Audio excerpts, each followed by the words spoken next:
Maneva na sema PENDREAM TV. PENDREAM TV there osia dem yopo. Actually, the ladies in my class at some time, because I had a flat on campus, and sometimes when they're going, to their halls, they pass by my flat, and they would actually expect me, their lecturer, to cook for them. What? Some of them. He was a socialist those days.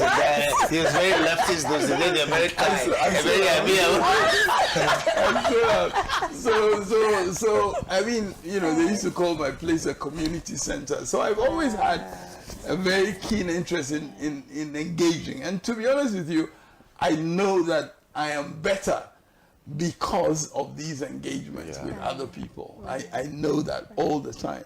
And as I say, some of the ideas that come, Tony will start from one end, I will start from another. We might end up crossing each other and go, and then we end up in some middle ground. But, it's been a joy. I'm sorry, he's just trying to flatter.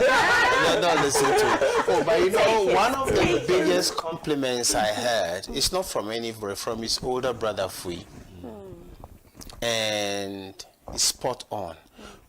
When the first election petition came and there was talk about who should lead, etc., I would talk to him, went back and said, Tony, and that's when his big older brother, I said, I haven't met a better cross-examiner.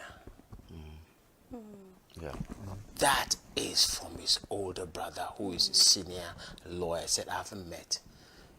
And I knew he didn't say it lightly either. And I completely agree with him. So that's deep. That's deep because often when somebody is so close, you don't see. So for you to actually see, that's something. Okay. And you now, just need to, currently, we are cross-examining in this Asin-North case. And you just need to see that one. Speaking about Asin-North, the cross-examination. I really did not do this. Thank you for reminding me, sir. Thank you. So this is a message, sir, to you from Honorable James Gyakye Quayson, MP for Asin-North. Unfortunately, he couldn't be here because he's traveled. He says, happy birthday to a dedicated and hard-working lawyer, senior Tsatsu. May your passion for justice and the law continue to fuel success. I truly wish I was standing by your side on such a memorable occasion. Enjoy your day to the fullest and stay blessed. Amen. Amen. Amen. So I'll ask you to give us your final messages. Well, as our lead counsel, look, if he were in the MPP, the way they would have sold him, you can't believe it. So we are lucky to have him as our lead counsel. We think that there are better years ahead of him. We would continue to pray for him. And you see, we talked about his humility, but that has not reduced our respect for him. Absolutely. You would have thought that because he's so close to us, when on our platform, when they say, Mr. T, that's how I call him. Mr. T has put something on the platform. Everybody wants to see what it is. And if there's assignment for everybody, you quickly do it. So I think that we are lucky to have him, and I think that God will continue to bless him. Amen. Yeah. Amen. And also going forward into the future. Well, I think it's important to emphasize that the 2021 election petition was entirely different from the 2013 one. Right. In the 2013, the petitioners,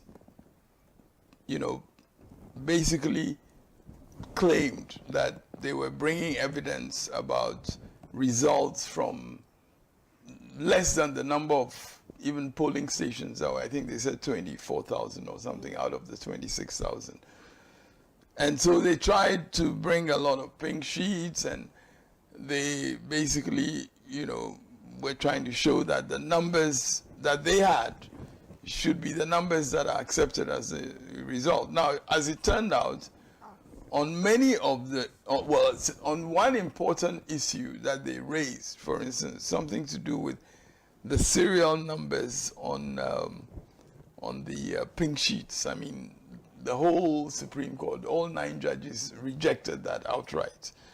But the point I want to emphasize is that whilst that petition was launched in terms of their attempt to show that these are the alternative results, in the 2021 situation, you know, following the 2020 election, the burden of the petitioner's case was simply that if you just take the chairperson of the Electoral Commission's own public statement and you take the numbers that she herself pronounced at, you know, a public on a public occasion, it does not add up to the 50% plus one. So it was a totally different thing. And I have to say, the court did acknowledge that it was different. But I think that where, you know, we might learn lessons, you know, is that you have a situation where the, you know, the procedure for an election petition requires the parties, you know, in their preliminary processes to make clear who is going to be their witness, who is going to testify. The Electoral Commission made it clear that the chairperson was going to be their witness. She deposed to affidavits and so on, you know, verifying affidavits, verifying their case, and all that. And yet, when it came to the actual, you know, process in court, which is where you can test evidence, you know, she was not called as a witness. And then when you look at the way in which the court dealt with that, ultimately, it was, you know, somewhat strange, because the court basically was, in every respect, not allowing the testimony from the person who is the returning officer. I think this is the first time that a returning officer, in effect, has not really given an authoritative account of the numbers which were the outcome of the election. I mean, and that must be worrying to anybody, you know, because you have a situation where the chairperson, who is a returning officer for the presidential, can always hide behind, you know, these sort of tactics of the you know, respondent, and on that basis create a situation where to this day the people of Ghana do not know exactly the numbers that form the basis of that declaration, because, you know, as we all know, there were changes made. So I do think that the lesson to be learned essentially is that, you know, the constitutional body that is mandated to run public elections should really not be allowed, especially when it's the returning officer, the chairperson, should really not be allowed, you know, to basically abandon their responsibilities when it comes to, you know, the moment of truth, you know, in a court process where the matter is being challenged. So that I think should worry every Ghanaian.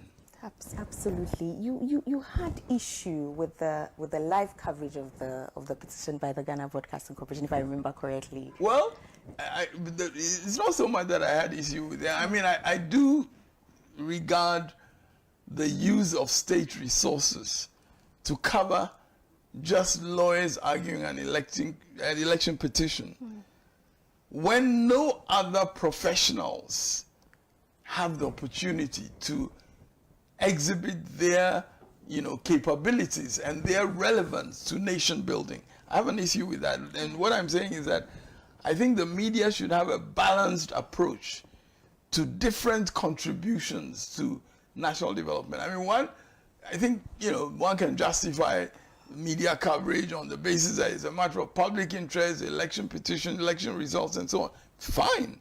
But I'm saying that elections are not all there is to even a democracy.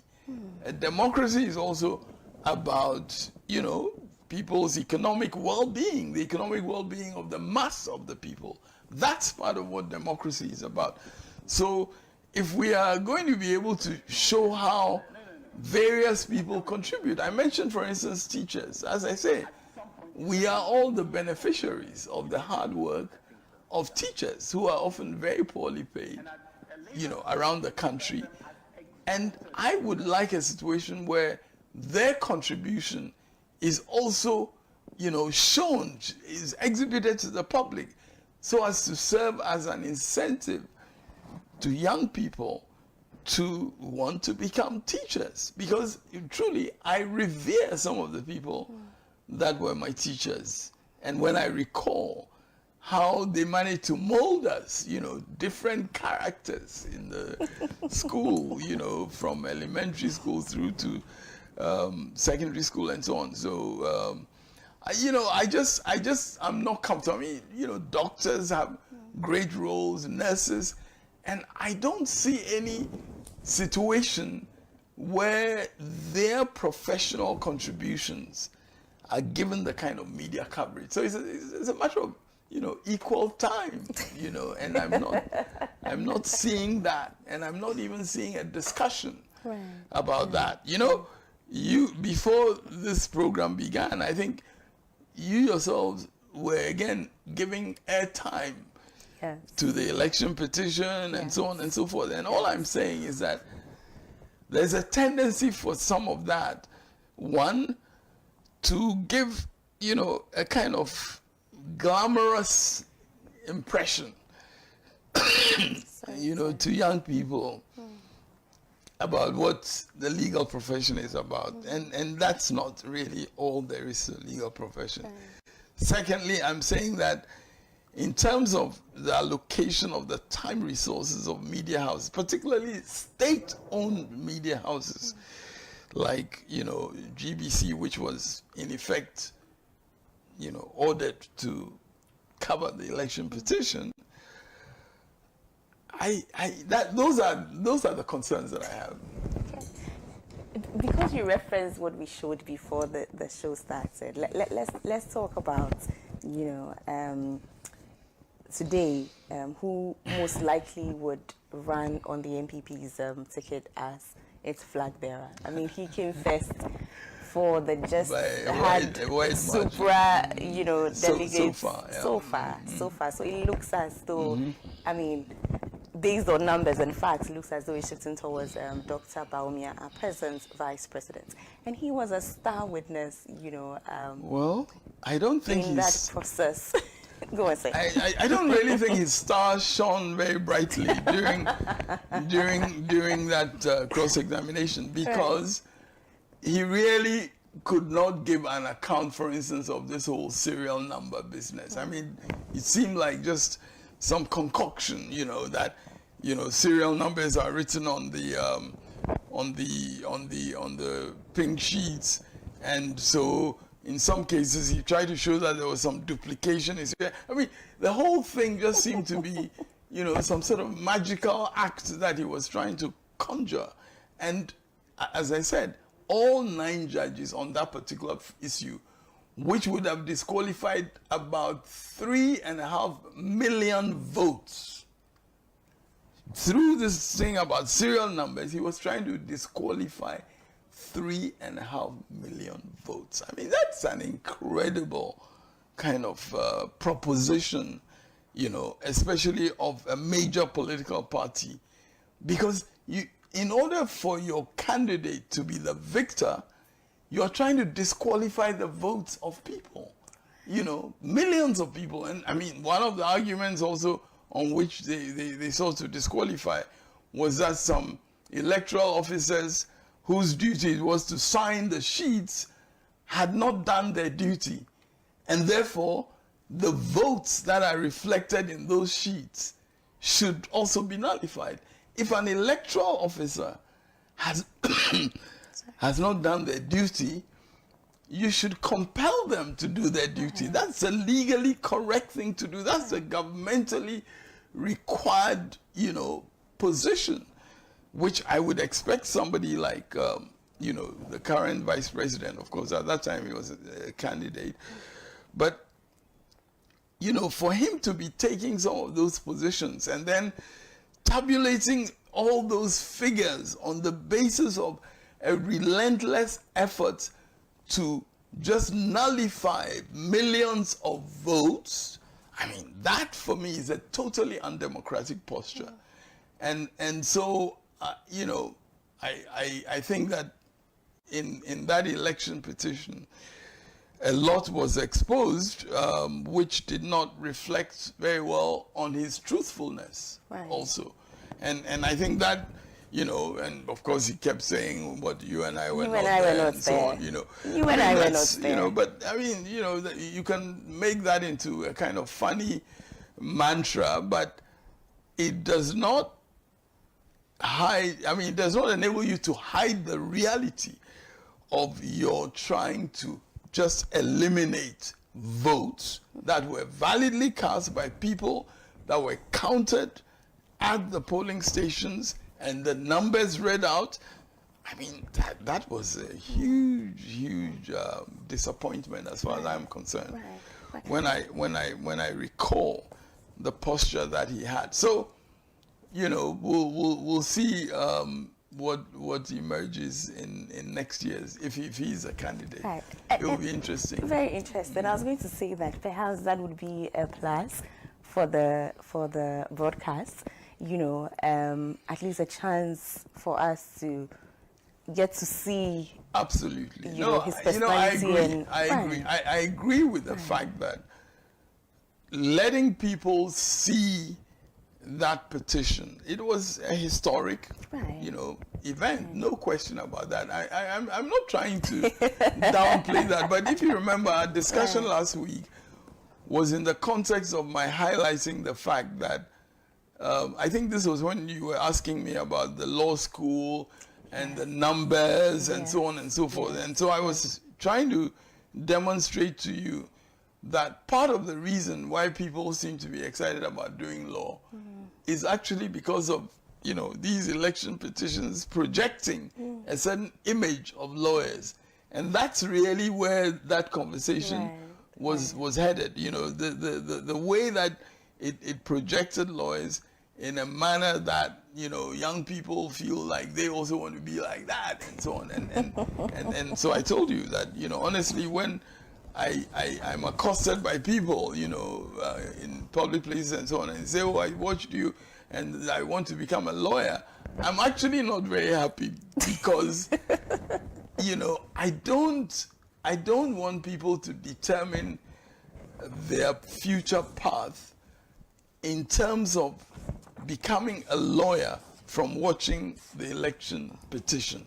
Because that was a daily event, so the people were bombarded and so on. And that's all I want to emphasize. I don't want to make it seem as if I don't want your station even to play those excerpts and so on. They were historic realities, so I don't have a problem with that. Well, I mean, I'm just sitting here enjoying your presence, being in the same space with you, because the essence of this conversation is also just to inspire, you know, and we love to see you, sir. We love to hear you. Yeah, you're such an inspirational figure. There's somebody else who likes to see you, you know, and likes to be in the same space with you. He happens to be the chief executive for Inter-American Development Bank. Former MD of HFC Bank, now Republic Bank of Ghana. He's actually executive. If I know who you're talking about, you do, once you talked about Inter-American Bank, I think he's executive director. He's not the chief executive. He's an executive director for the Caribbean. Right, absolutely. And a former government minister in Trinidad and Tobago. That is Senator Robert Lee Hunt. He has a short message for you. So, hello. Hello. Hello. Hi, it's indeed a pleasure to be here with you. Hello. Thank you so much, sir. It's such a pleasure. Thank you. Hello. Thank you so much, sir. It's such a pleasure. Thank you. Yes, we have some poor connection, but I see you have my good friend, Mr. Mr. Tsatsu, I wasn't able to participate in hearing all of your interview, but I'm sure whatever Tsatsu is on the air, I'm sure he's making some wise and good contributions. Where you are, could you please actually kill the volume where you are? That would be so much appreciated. Could you please actually kill the volume where you are? That would be so much appreciated.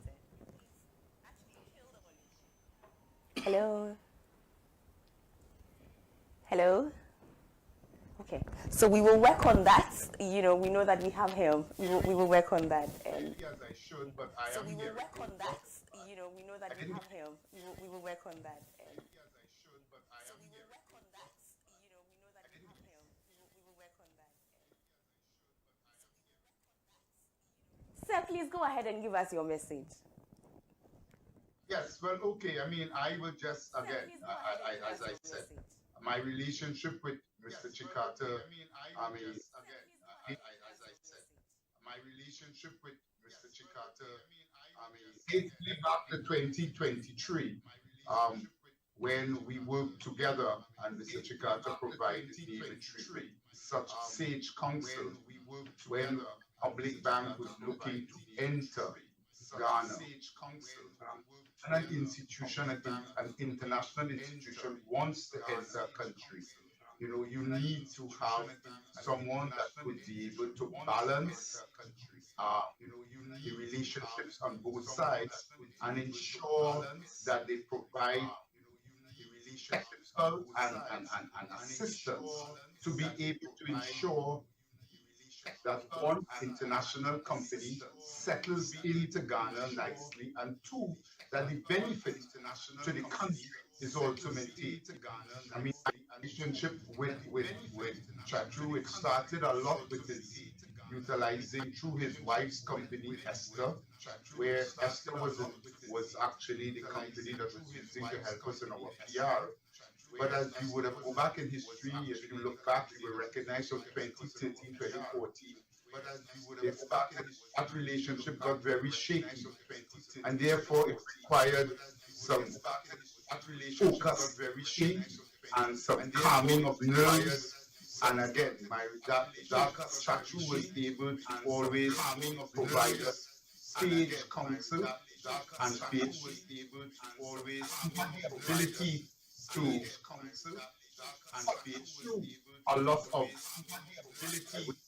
mess or cloud and get to the meat of the matter and help a lot in allowing us to land that and help a lot in a bank, which was actually the first major transition or transaction between a Caribbean company and an African company.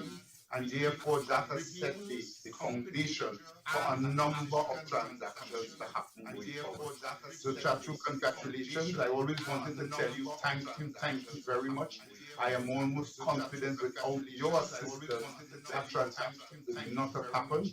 And of course, by extension, Ghana would have benefited from involvement of a strong Caribbean bank in operating.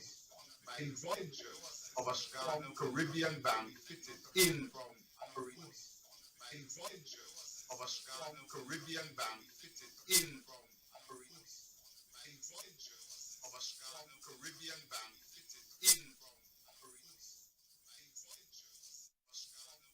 operating. Thank you. We are grateful. We are so grateful that you took time, you know, to share a few words.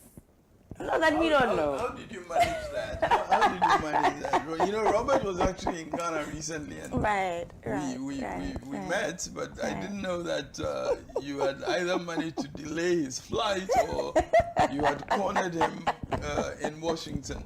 But you know, just one little comment. I mean, Robert, I appreciate the kind words that Robert had, but I think that this is again an illustration of the fact that a lawyer's role is not always just, you know, strictly technical legal advice. Sometimes when you're dealing with, let's say, a foreign investor who is interested in coming in to invest, and in this case, you know, I mean, from Trinidad and Tobago, I mean, they are the African diaspora, they are brothers and sisters, and, you know, they have a lot of historical and cultural interest in sort of getting back into the African continent. But one had to look at the situation not only in legal terms, but in terms of some of the, you know, cultural issues. I mean, Republic Bank was trying to get into HFC. HFC was, you know, well-known mortgage finance bank, you know, Ghanaian bank, Ghanaian established. It had Ghanaian management, and so there would be some people who feel uncomfortable about any sort of foreign presence, you know. And at the same time, you have the foreign investment being part of, you know, the way to expand the horizons of HFC Bank, you know. So being able to sort of navigate that situation did require, you know, looking at the legal processes for a mandatory tender offer, and, you know, making sure they also had, you know, strictly legal advisors. I was more a kind of strategic, overall strategic advisor.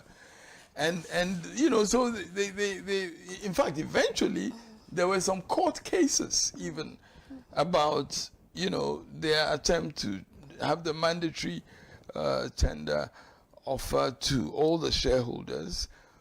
But in the end, that mandatory tender offer went ahead, and the shareholders agreed, you know, to have Republic Bank on board.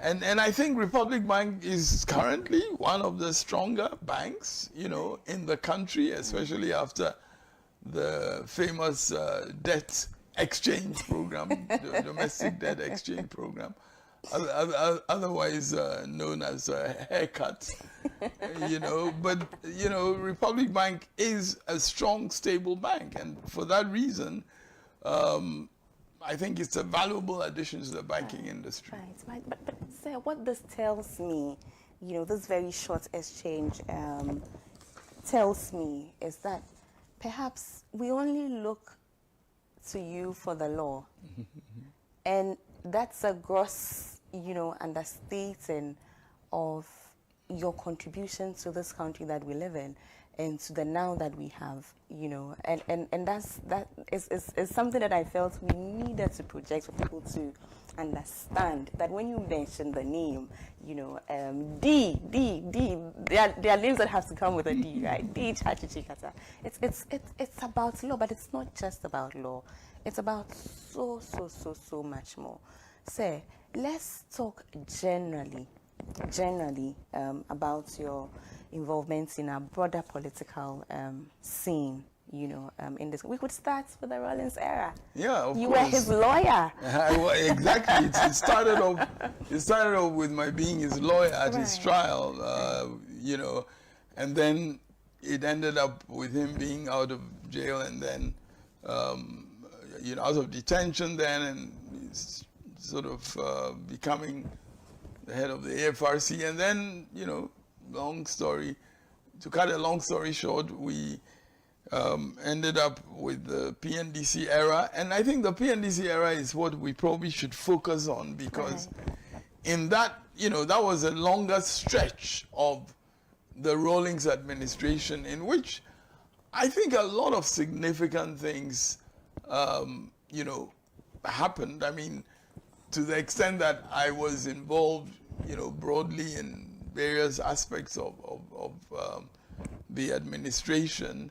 I can only, for this discussion, perhaps highlight a few areas that I was particularly concerned about. I'm sure that people know my involvement in, you know, again, the petroleum laws that were established in the early 80s in order to move oil and gas out of just the general minerals legal regime and to modernize the framework again for inviting investors, because Ghana decided, and again, this was very much an initiative of the PNDC led by President Rawlings, but some of us were involved in trying to implement some of the detailed elements of it, like, you know, the legal framework, the Petroleum Exploration and Production Law, Petroleum Income Tax Law, the GMPC law, you know, and we had the support of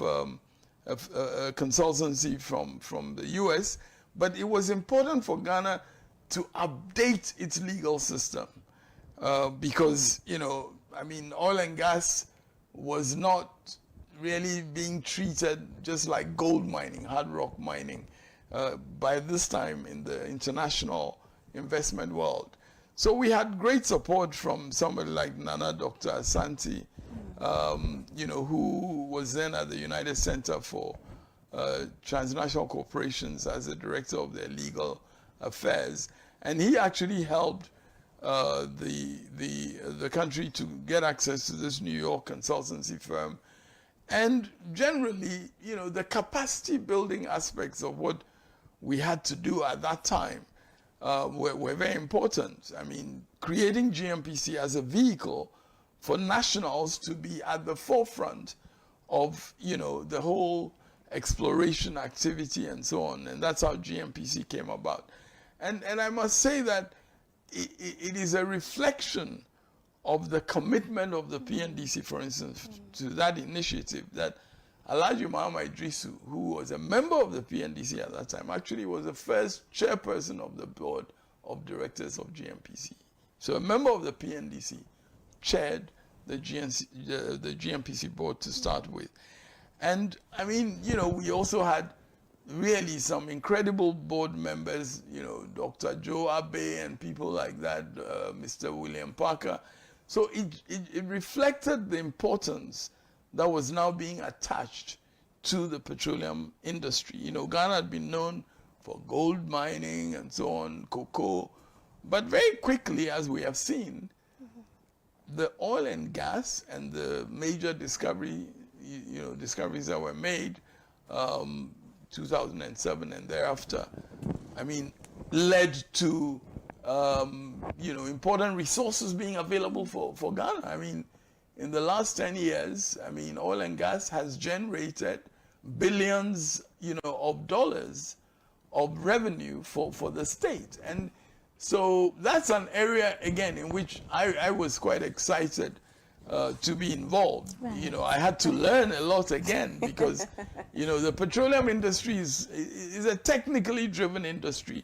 So you have to work with engineers, with geologists and so on and try to understand their lingo. But you then have to fit all that into a legal framework. Right. You see, that's the thing about the law, which, again, people sometimes don't appreciate.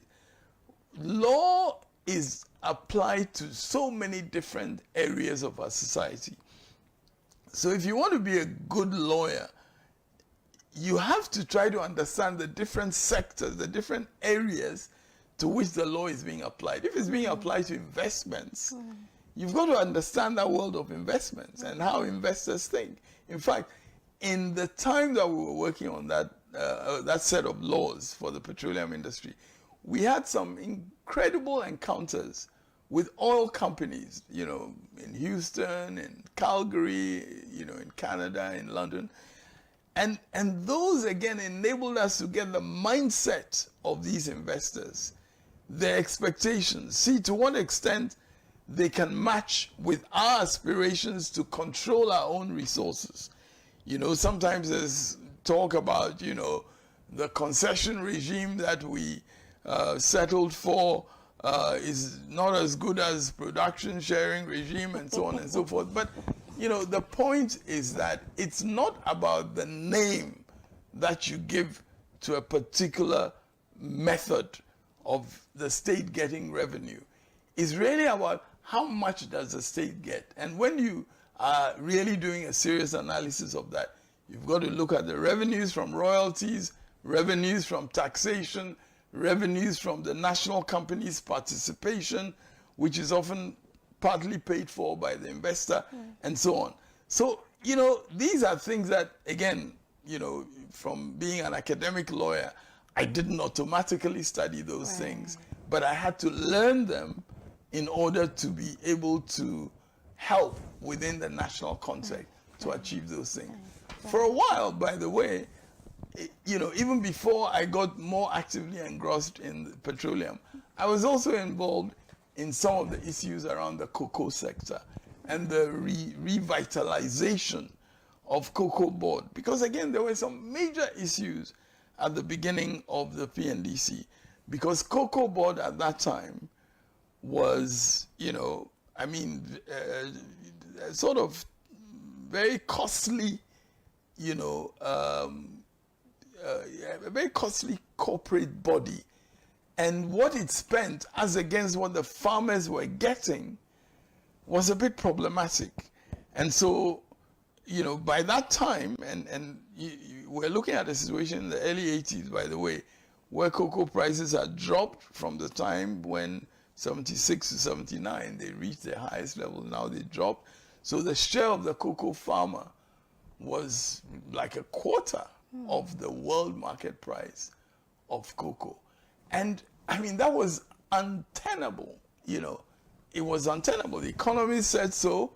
The policy makers, the PNDC President Rawlings himself, he made very clear his determination to change that. I mean, you know, he talked a lot about the kind of imbalance between the urban and the rural, and that was one of his, you know, preoccupations. So, you know, a reform effort began there, and you know, again, I was involved in a committee that played a part, which led ultimately to the share of the cocoa farmer being improved dramatically. And that also happened because the exchange rate adjustments were done in order to enable more CDs to be available from the, you know, dollars that were earned from cocoa. And so there again, that important, you know, initiative to give the cocoa farmer more revenue from the cocoa that was being produced. I mean, you remember in 82, 83, university students had to go around the country to haul cocoa, because by then the cocoa farmers were being discouraged from continuing to produce, because if they were getting a quarter of the world market price, why would you continue with your production? You know, some were unfortunately smuggling across the border to Cote d'Ivoire and so on, where they got higher prices. So this was again a restoration of the fortunes of a whole industry. You know, you had people like Mr. Atuaho involved in the payment systems that were used to ensure that the cocoa farmer actually got what he was supposed to be paid, because there were lots of issues about, you know, the intermediaries not enabling the ultimate beneficiary to realize what they had to have. So, you know, work had to go into these areas. These were the major areas, you know, for Ghana, and work had to go into them.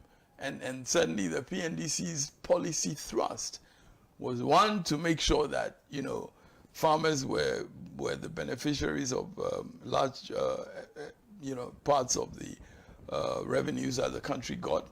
That cocoa board did not become just, you know, a very expensive, you know, board. And I think, you know, the restructuring that took place, the restructuring that took place at that time in the early 80s was also very, very important. And so I've been involved, if you like, in some of these broad economic management issues. Not all, most of that didn't really directly have to do with legal matters, but you know, I did get involved in some of those things. So listening to you, I get a sense of real economic management. I think these days the words have been bastardized. You know, so the words have been bastardized. We say them, but there's no real management really going. But listening to you, I see purpose, you know, and this is me at my layman's best, you know. I see purpose, I see vision, I see ideology. And I see the politics also here, you know, where the economy of a country is for development, but it's also for sustaining the people that are involved in the process. And, you know, I mean, so then let me just go ahead and ask the question. Sorry, sir. Do you think that the person of our former president, sir, should we take a minute? Sorry. Should we take a minute, or should we go ahead? Let's go ahead. Our former president, do you think that we sort of misunderstood him? Because growing up, I didn't think of him as somebody that was managing the economy. I have other things I thought, but Right. definitely Well, not you know, that. I think you have a very important point here. I think that there's no question in my mind, because I was closely involved in some of these things. There's no question in my mind that even though President Rawlings did not at any time profess to be an economist or an expert in any of these things, he provided leadership to having these things addressed properly.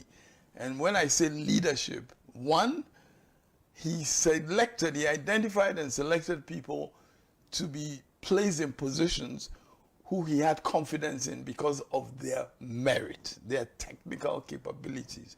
You know, people like Dr. Joabe, Dr. Kwesi Botre, you know, Mr. Toa, who I mentioned a few minutes ago in the cocoa context. I mean, these were people who had expertise as economists, and I shouldn't forget, I mean, my old close friend, Dr. Gobin Nankani, you know, who was actually a former student of Dr. Joabe in Legon, and later became a very distinguished vice president in the World Bank. But he took time off from there to join the economic management, you know, team in Ghana. And I mean, these were serious workers, you know, people. And I had the opportunity recently to write a tribute to Dr. Joabe. And I talked about some of the lessons, and there were lessons I personally also learned from people like him, from Dr. Nankani and Dr. Kwesi Botre and so on. I mean, Dr. Kwesi Botre and Dr. Abe were a pretty formidable pair in negotiating for Ghana, you know, with the IMF, the World Bank and so on. But President Rawlings had these people play the roles that they had to play, and he gave them the leeway to do it. Some of the decisions were not, you know, very popular. They were tough. I mean, and it required not just his own appreciation of them, but in the end, he was very good at communicating these tough decisions to the country, you know, and that's, again, a very important aspect of what Jerry Rawlings was very good at, because once he had the conviction that this was the right cause, based on the analysis of the experts, he followed through with not only approving, you know, the things that had to be done, but with communicating with the public about that. And you know, that was extraordinary. You know, I mean, I think anybody who listened to some of the speeches that he gave in that time would sense both the sort of urgency, the passion, but sometimes also the frustration that he had. So economic management is a pretty you know, tough thing, and I didn't use the word bastardized, so don't hold me to those words. But I think that, you know, decisions were taken, you know, exchange rate adjustments were made and so on, which had very significant effects. But again, they were taken with a lot of debate, by the way, a lot of debate. There were people at that time in the PNDC who felt that, you know, Ghana was just sort of swinging back into the orbit of the IMF and the World Bank. They would then control us, and we needed to, you know, but, you know, Rawlings would assess the different options at that time available, and if he felt that it was the right thing to do for the country to go ahead with those negotiations, he would let it be done. I mean, the one other example that I must give, Volta, aluminium company, Valco, the smelter, there were agreements with Kaiser that many people thought were completely unsatisfactory. Kaiser was getting very cheap electricity from Akosombo because that was the agreement which enabled financing to be available. Now, that agreement needed to be renegotiated. So guess what? Again, President Rawlings or Chairman Rawlings at that time did not consider himself an expert. He could just make decisions, but he composed a committee. The chairman was Dr. Akil Akbar Sawyer. I mean, who better than somebody like that? Professor Sawyer, is not only a distinguished lawyer, but a political economist, who could grapple with the issues that, there were in those. So again, a whole committee, some very dynamic membership, including some very young, ladies, Karen Akiumi and Audrey Quay and people like that, who had literally just come out of the School of Administration, out of studying business in the school, so a lot of intellectual man and woman power was brought to bear on these issues concerning the nation and its future. And it was a privilege, frankly, to be part of that environment of, sheer kind of hard, tenacious work. And I think that it did yield results for the country without a doubt. Right. If I push you, sir, if I push you to say something about Rawlings's personality, what would you say? I had a lot of respect for his sheer courage in taking on, difficult situations and wanting, in the most difficult situation, to get an end result that was beneficial to the ordinary person. That passion about the interest of the ordinary person was, for me, very extraordinary.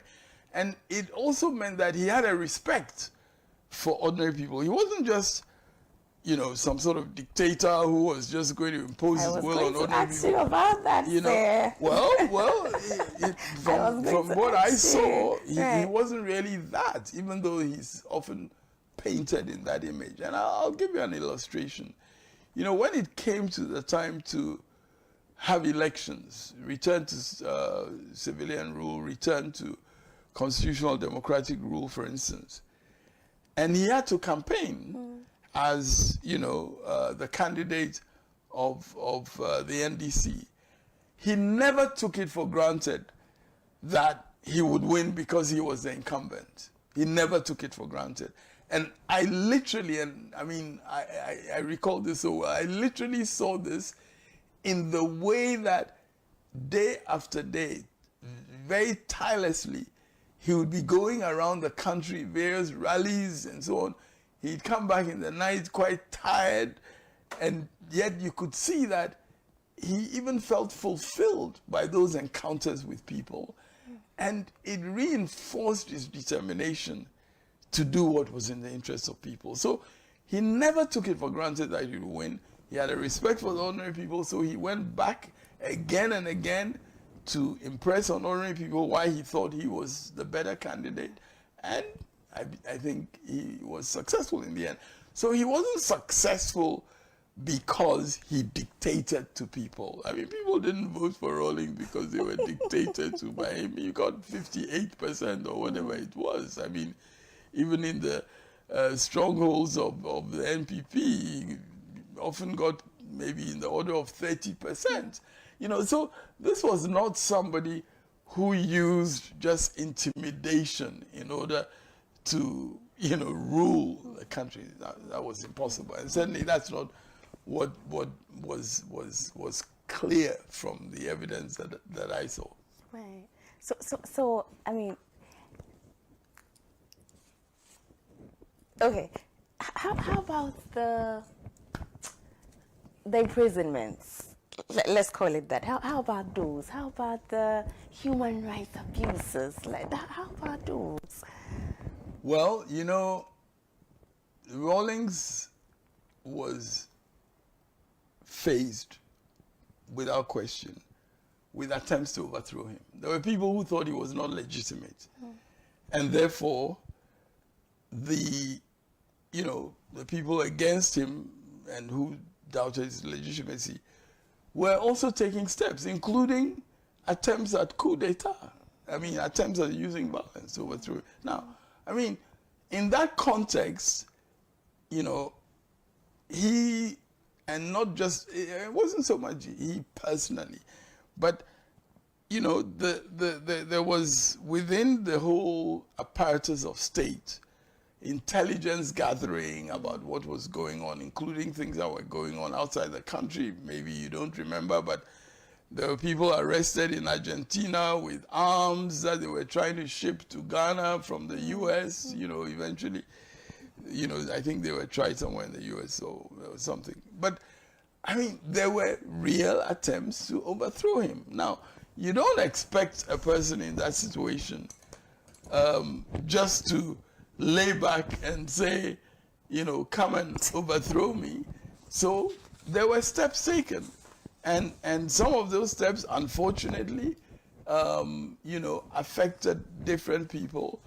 And some of the people who were affected, it was not easy for even him or for people in his, security apparatus to take some of the steps against some of the individuals. But, I mean, when you're in that sort of situation, you often, have a very complicated balancing act.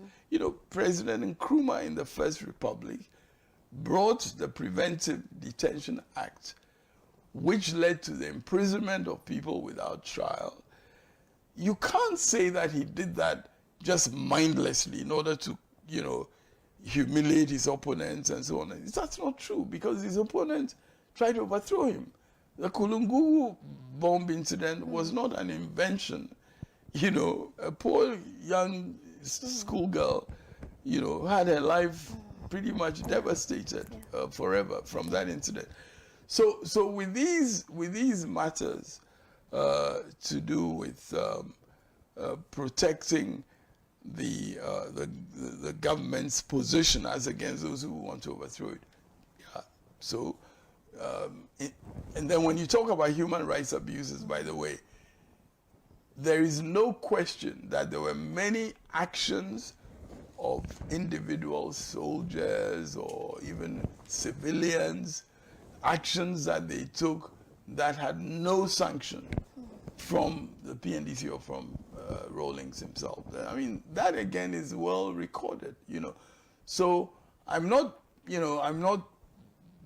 trying to justify everything that happened as having been right and so on and so forth. Nobody is perfect. But all I'm saying is that when you look at the context, some of the talk about human rights abuses has to be more respectful of the context. I mean, today, we have a constitutional order. But today, there are things being done in terms of people being arrested, doing a peaceful demonstration, people, being thrown into jail, people make statements, and that ends them in jail and so on. I mean, there are things which are not really different from those things. So it tells you that there's a fundamental issue when, people are in power, that of course they try to protect their power. Now, it has to be done within terms that respect certain human rights of others. And when that's not done, of course, then we take issue with it. Right. Okay. So now let me ask about the Fourth Republic itself. The Fourth Republic, its stability, and normally we give credit to all the other elements, but the PNDC itself. And today perhaps you give us a little insight into perhaps how the PNDC itself played a role, you know, in that stability and in that transition? Absolutely. I think that's really a very vital question, and again, I think we've got to be respectful to the facts and not create fiction. You know, the PNDC, led by President Rawlings, Chairman Rawlings, but also with the active involvement of people like Captain Tsikata, of Justice Annan, and so on, laid out a path to civilian constitutional order. That was laid out. It got debated.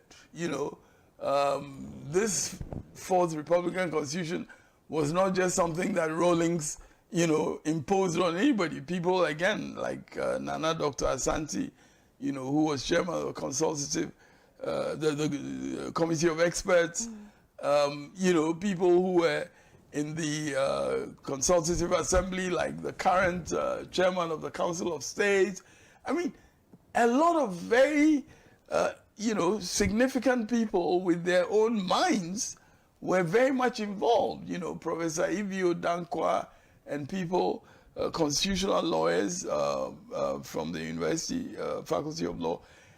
And I mean, I mean, Professor Ivio Dankwa was involved more recently in the review of the Fourth Republican Constitution. And, you know, Professor Fiajo and people have also looked at it. So when people come up with ideas about review, let it not be, you know, just based on some wild statement that that constitution was made for Rawlings. I mean, that's just nonsense, frankly, because, I mean, there is no way in terms of all that took place leading up, like I said, a path was laid out by the PNDC, and not just by Rawlings alone, but people like Justice Annan, like Captain Tsikata, and so on. And that path brought a whole, you know, a whole process involving people, professional bodies. Of course, there were debates, you know, sometimes people didn't want certain professional bodies, you know, what have drivers' unions or professional bodies involving hairdressers, what have they got to do with constitution? I mean, all kinds of people who had views that some people should be excluded. But in fact, it was very